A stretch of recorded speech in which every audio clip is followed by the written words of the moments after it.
লগতে মঞ্চত আসন শুৱনি কৰিব বিভূতি ভূষণ বৰঠাকুৰ ডাঙৰীয়াই বিশিষ্ট সমাজকৰ্মী লগতে জিতু তালুকদাৰ ডাঙৰীয়াকো স্বতন্ত্ৰ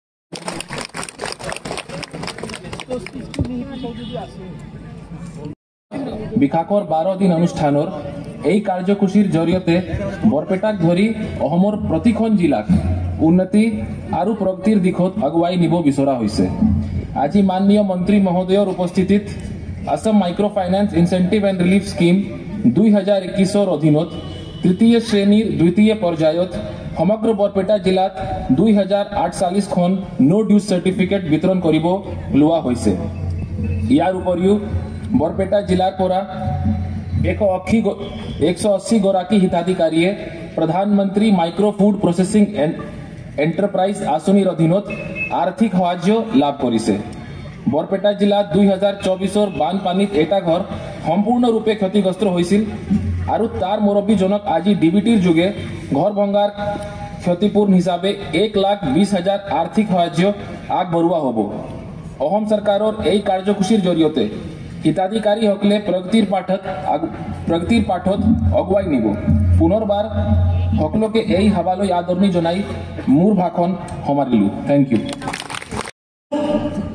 ঋণ চৰকাৰে বেংকে ঋণ দেই, কিন্তু সেই ঋণ পৰিশোধ কৰিব লাগিব।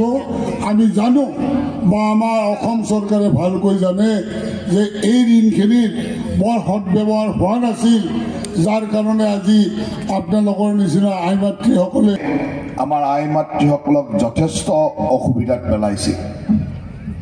বিভিন্ন সৰু বৰ বেংকে বিভিন্ন সময়ত মানুহৰ প্ৰয়োজনৰ তাগিদাত আই মাতৃসকলক এনেধৰণে ঋণ প্ৰদান কৰিছিল আৰু সময়ত এনেকুৱা আছিল যে ঋণৰ সুতৰ মাত্ৰা বা শতকৰা হাৰো বিভিন্ন ঠাইত বিভিন্ন আছিল আৰু এনেকুৱা এটা পৰ্যায় হৈছিলেগে গাঁৱে গাঁৱে বিভিন্ন ঋণ লোৱা মহিলাসকলে আই মাতৃসকলে বেংকৰ মানুহৰ উৎপাতত বা অত্যাচাৰত পলাই ফুৰিব লগা হৈছিল।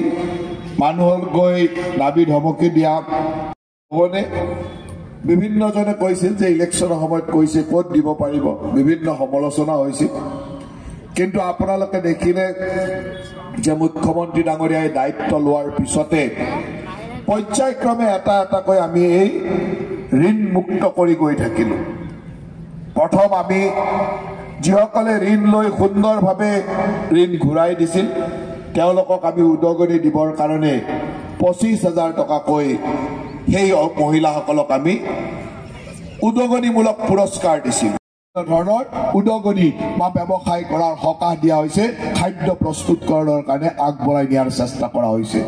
আজি আমাৰ এই অঞ্চলসমূহত বিভিন্ন ধৰণৰ এনেকুৱা ৰ মেটেৰিয়েলছ আছে, বিভিন্ন ধৰণৰ আমাৰ খাদ্য সম্ভাৰ আছে, যাক আমি বিভিন্ন প্ৰচেছিং ব্যৱস্থাৰ মাজেৰে গৈ আমি তাক সংৰক্ষণ কৰিব পাৰোঁ, আমাৰ ভেলু এড কৰি বা তাৰ দাম বৃদ্ধি কৰি সুন্দৰভাৱে ৰাইজৰ ওচৰলৈ ওলাই দিব পাৰোঁ।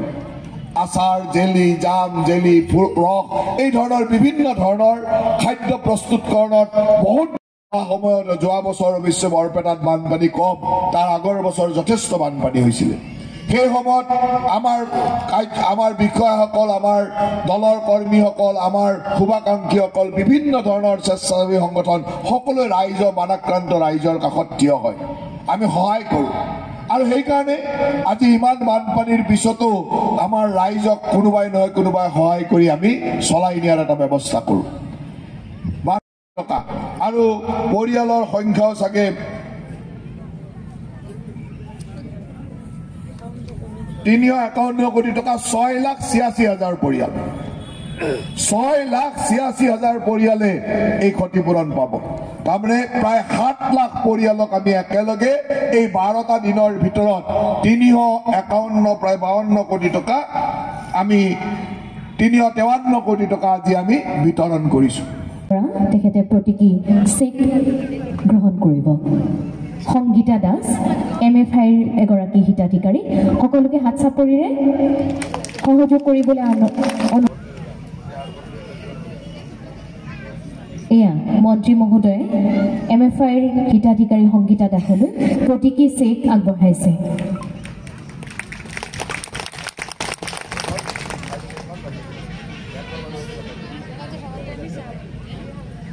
গ্ৰহণ কৰিছে সন্মানীয় মন্ত্ৰী মহোদয়ৰ পৰা।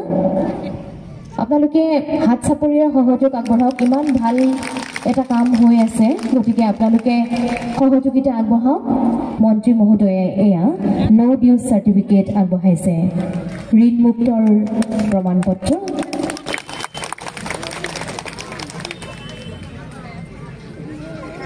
চাৰ্টিফিকেট গ্ৰহণ কৰিছে মন্ত্ৰী মহোদয়ৰ পৰা।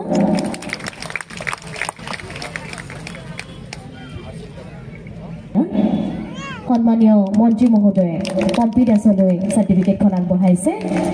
তাৰপিছতেই মঞ্চলৈ আমন্ত্ৰণ জনাম নো ডিউজ চাৰ্টিফিকেট। সকলোৱে পুনৰবাৰ হাত চাপৰিৰে সম্ভাষণ জনাওঁ। 18 তাৰিখৰ পৰা এই বিকাশৰ 12 দিন আৰম্ভ হৈছিল। অসমৰ মাননীয় মুখ্যমন্ত্ৰী সহিতে সকলো মন্ত্ৰী বিভিন্ন স্থানলৈকে গৈ এই 6টা কাৰ্যসূচীৰ মাজেৰে বিকাশৰ 12টা দিন উদযাপন কৰিছিল।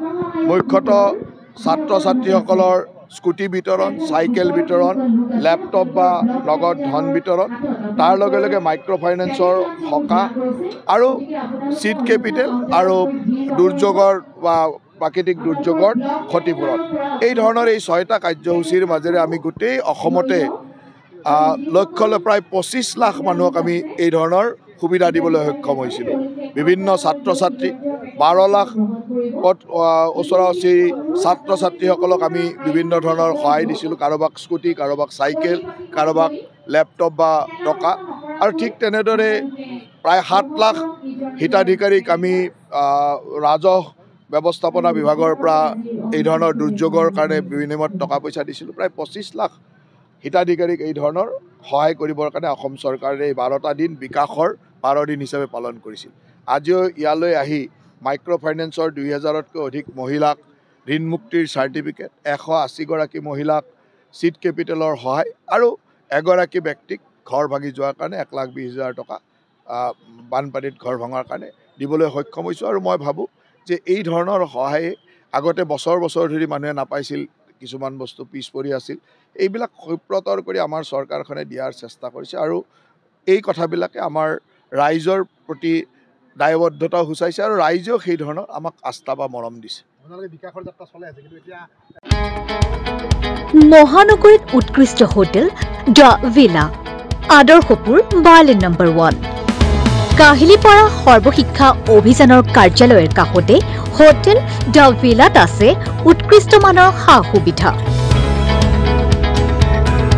য'ত আছে আটকধুনীয়া কোঠা, লগতে পাব লাক্সাৰী সুইট আৰু ডিলাক্স ৰুম। তদুপৰি ৰেষ্টুৰেণ্টত পাব আপোনাৰ মন পচন্দৰ সুস্বাদু খাদ্য আৰু পাব বাৰ আৰু ছুইমিং পুল। দ্য ভিলাত পাব আপুনি নৈসংগিক পৰিৱেশ আৰু সুস্বাদু খাদ্যৰ সম্ভাৰ।